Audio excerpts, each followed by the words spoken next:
Hey, Cardinal fans, back for another edition of Heart of the Cardinal, our podcast series where we dive in and talk with student athletes, coaches, break down their journeys in and out of competition, what life was like before Ball State, what it's been like at Ball State, and much more. Today, we have Kenli Nettles, track and field star. Is competing in the NCAA Regionals at Nationals, a Mid-American Conference champion. She has an awesome story, and we can't wait to break it down with you here on Heart of the Cardinal next from the Betsy M. Ross Sports League Studios. Sometimes it's not the moment. It's the moment before the moment.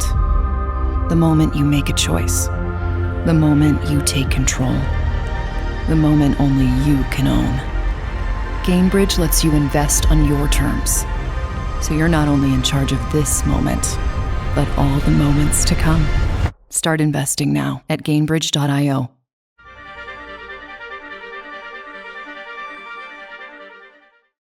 And we're back for another edition of our podcast, Heart of the Cardinal. And today we have Kenli Nettles joining us from Ball State Track and Field inside the Betsy M. Ross Studios for the Sports Link Studios in the Letterman Building on the Ball State campus. Kenli, really appreciate your time, and thanks for joining us amidst your busy schedule coming back from Jacksonville. Yeah, of course. I'm excited for this. What was it like down in Jacksonville? It was fun. It was honestly like an eye-opening experience. I'd only been to regionals one other time, and it was when I was at Illinois, and I ran the 4x4 with them. But it was exciting to go and do my own open event.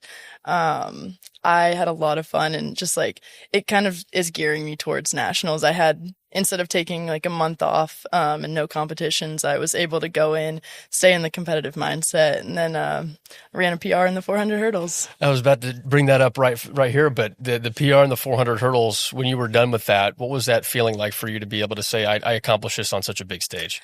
I was honestly really pleased. I had been like struggling with the 400 hurdles mentally, just like I want to hit certain times and that type of standpoint. But I went in, and on one of the biggest stages, I PR'd, and I was just really proud of myself for like pushing through. I knew that going in, I wasn't going to be like the fastest seed time, but it was fun, and it was just like overall a great experience, and it pushes me to want to do more next year. Do you have any time outside of running to be able to do anything in Jacksonville?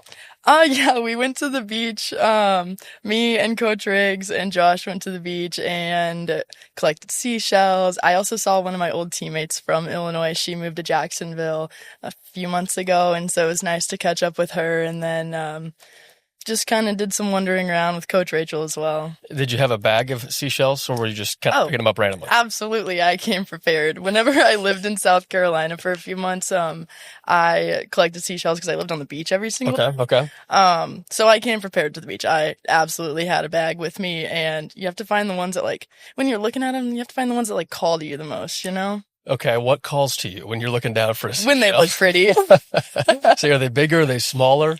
It kind of depends. I have a mix and match of a few. Like, there's some bigger ones, there's some smaller ones, cool shapes, cool colors, you know. I love it.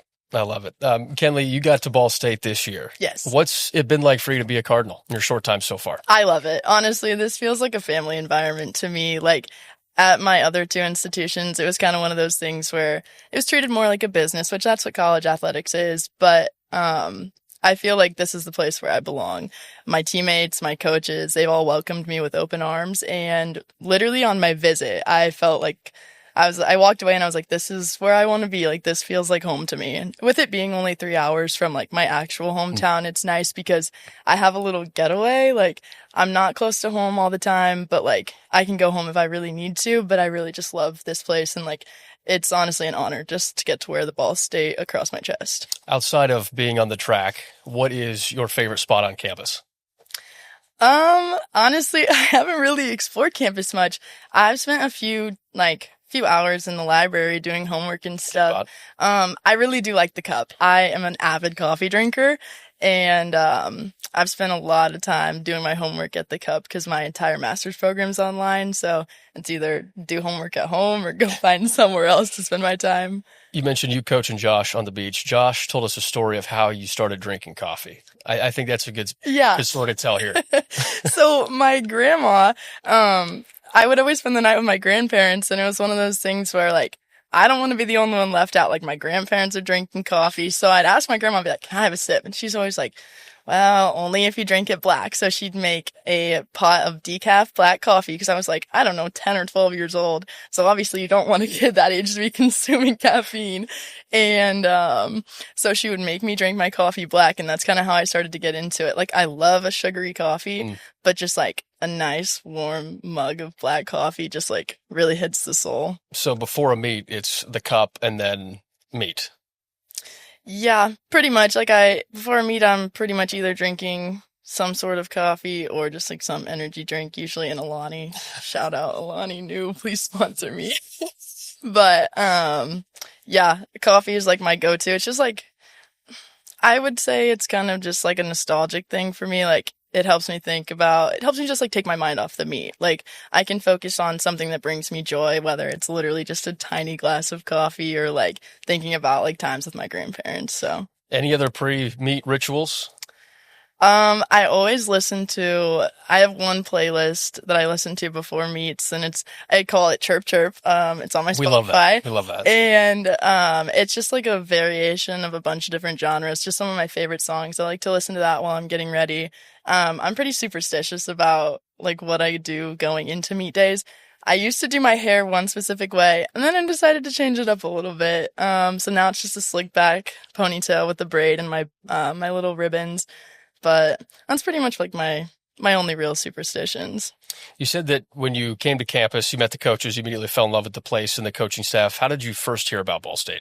I heard about Ball State when I was in my recruiting process in high school. It was actually the first school to reach out to me. This was the old coaching staff back in whatever year. If I say it, it shows how old I am. But I heard about Ball State through like the first coaching staff, and they were the first ones that like my first college offer was received from Ball State. And then it was just like, it kind of pushed it to the back of my mind. I committed to Iowa the first like semester, my senior year of high school, and then got to Iowa, transferred, went to Illinois.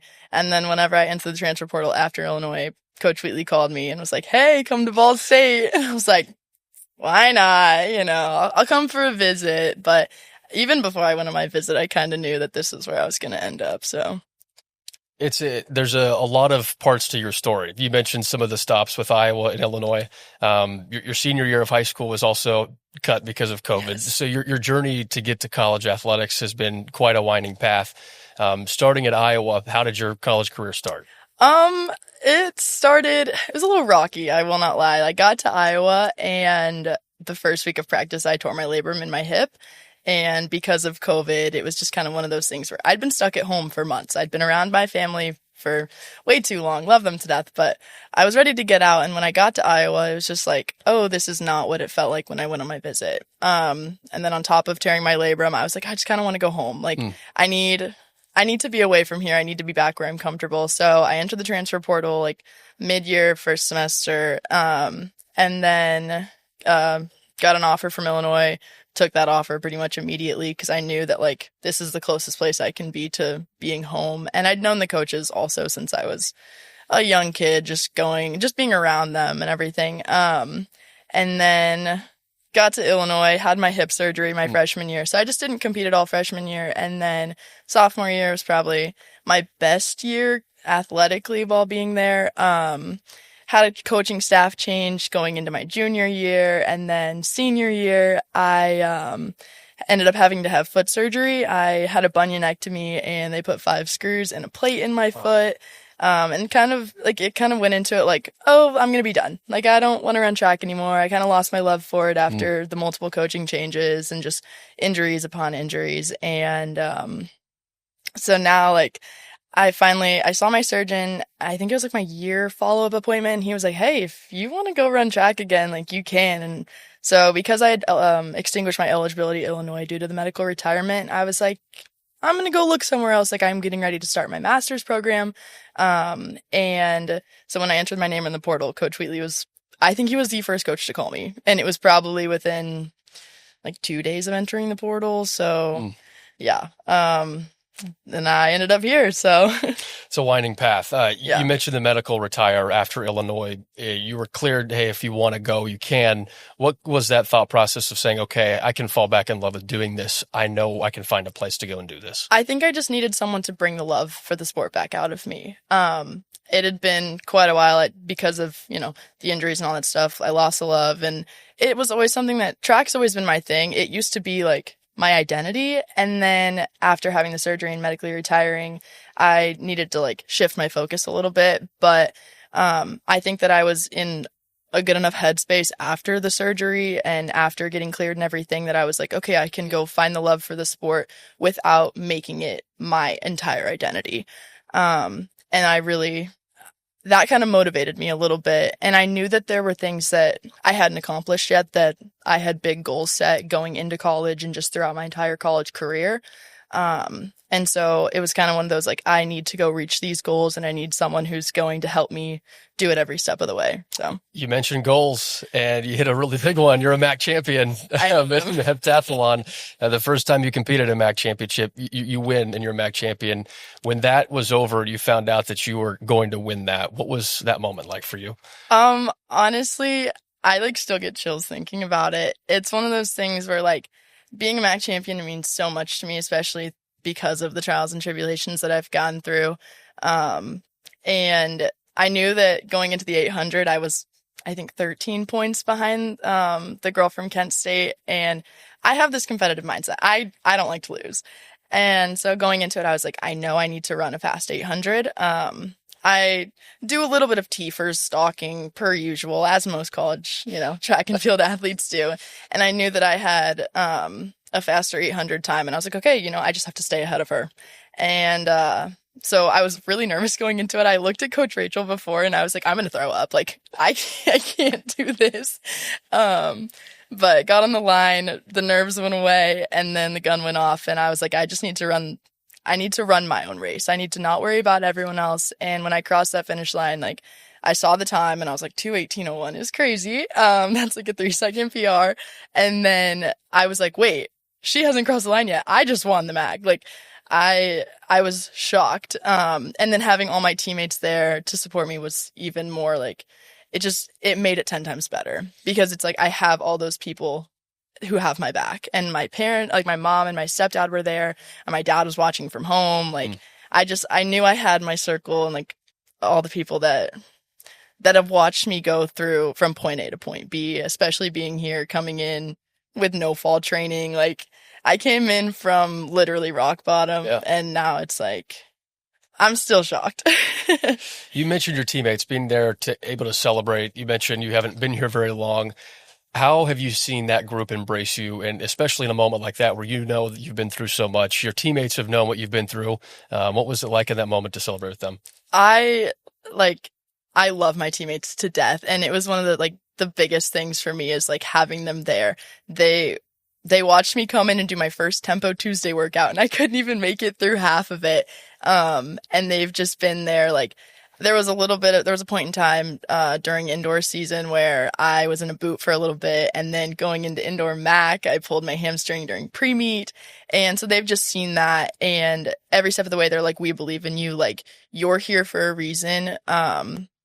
We're your family. We support you every step of the way. And I think for me, I put so much pressure on myself as an athlete, and I just strive to hit these big goals and everything. But I know that no matter what the results are, they're always going to be proud of me, because I show up each and every single day, and I'm willing to work, whether I'm in the worst mood of my entire life or having the worst day of my life, or whether I'm having the best day ever. They are behind me, tooth and nail. They have my back all the time, and I just appreciate them so much for that. Circular storytelling. You were recruited by Ball State, one of your very first offers. Now you're here at Ball State, yes. New coaching staff and everything. It feels like it's a spot where you feel like it's meant to be, right? Yes. Honestly, I have a tattoo down my leg that says everything happens for a reason, and it's something that I am an absolute firm believer in. I think that I was at my two other institutions to teach me life lessons. And I think it came full circle with ending up with Coach Wheatley and ending up at Ball State. I think it's just what I needed. I just needed to trust the process. And honestly, like God's timing is perfect in my opinion. So.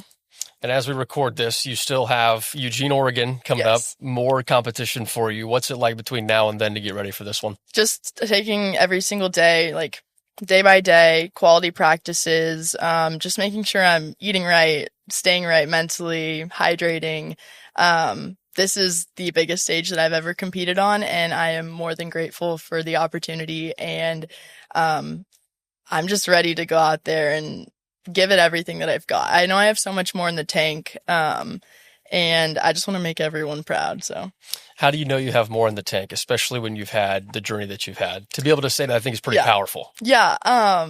At MAC, like I didn't even put up some of my best performances. Yes, I PR'd in multiple events, but like high jump, I could have jumped higher. And obviously, you know, it all comes down to what you do on the day, but, I know that I can give so much more. Like in the hurdles, I can run faster. There were some technical things in the race that I could have done better. And I know that when the day comes, like I'm going to give everything I have. And I think just knowing me as a competitor, like there's people out there that are better than me. They have better scores. They have run faster times, thrown further in the throws and everything like that. And like it pushes me to be at their level. And so I think that having a little bit of that fire in me is going to fuel me to get where I need to be and to score a little bit higher. Well, Kenli, before we let you go, when you get off to Eugene, Oregon, what is a fun fact many people might not know about you?